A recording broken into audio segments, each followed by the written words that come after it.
Hi, I'm Donna Sobel, and I am the Acting Director of the Center for Faculty Development. In terms of setting the scene for the importance of intense teaching, condensed teaching, I'd like to share with you just 2 paragraphs here.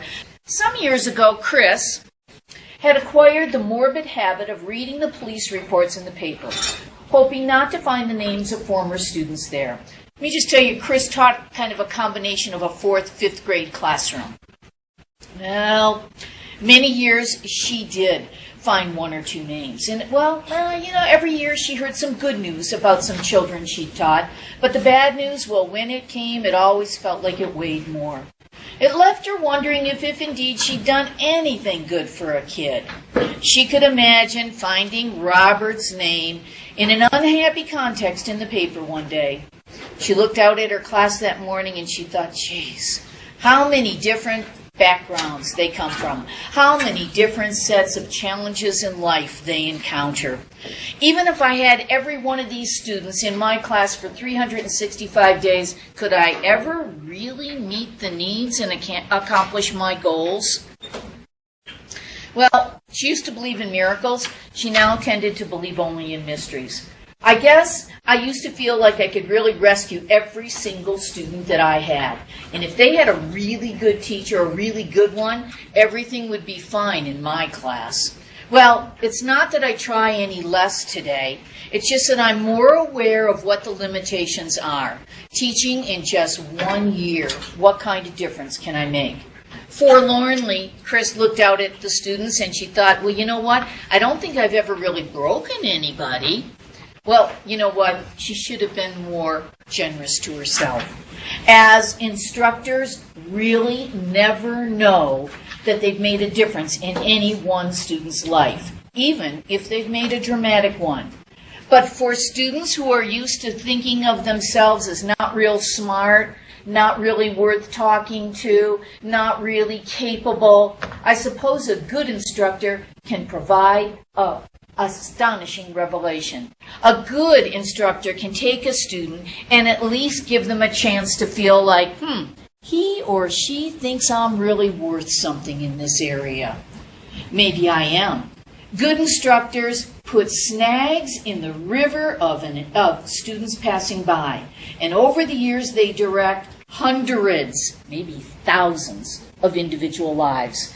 Many people find feel like it's easy to imagine systems that just don't work. Well, sometimes they're not wrong.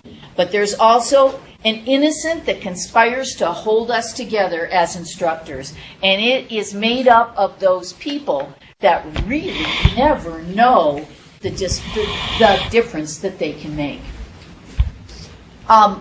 It's my hope that some of the information today will contribute to your teaching, that you'll feel by the end of the summer you put a snag in the river going by. So what does the literature say? Are shorter classes easier? Well, you know what? That's not what the literature says. Do students work less in courses offered in compressed time frames? The answer is no. The answer is the data shows that everyone's not getting an A just because it's an intense course. There are not more A's. Additionally, depending on the content, the literature indicates that differences in the rigor, meaning how much gets done, are more dependent and more pronounced based on the course and who teaches it. We know that from a regular semester. A 15-week semester. It depends on who's teaching it. Well, if you're going to do it, if you're going to teach in an accelerated fashion, ensure that collaborative environments link the knowledge and the experience. Do things that create that environment because it's going to be really intense. Additionally, learner involvement and accountability. How are they actively involved, and how do you know that it's working? Accountability. And instructors and students request a less formal lecture and more other teaching methods. When we're teaching in accelerated formats, you need to ensure that there are concrete experiences, time for reflective observation, that there's also that abstract conceptualization as well as active experimentation.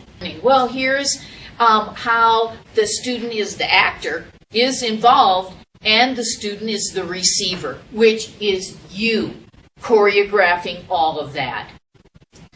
And benefits, well, he sits there at his nice little wooden desk and says, everybody knows learning must be serious and difficult, and you must remain seated at all times. No fun is allowed.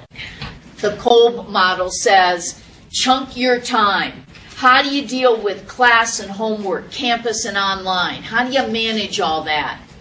How do you deal with choreographing specifically issues of diversity and engagement, enhancing all approaches, and complementary current strategies? We'll provide an array of those today.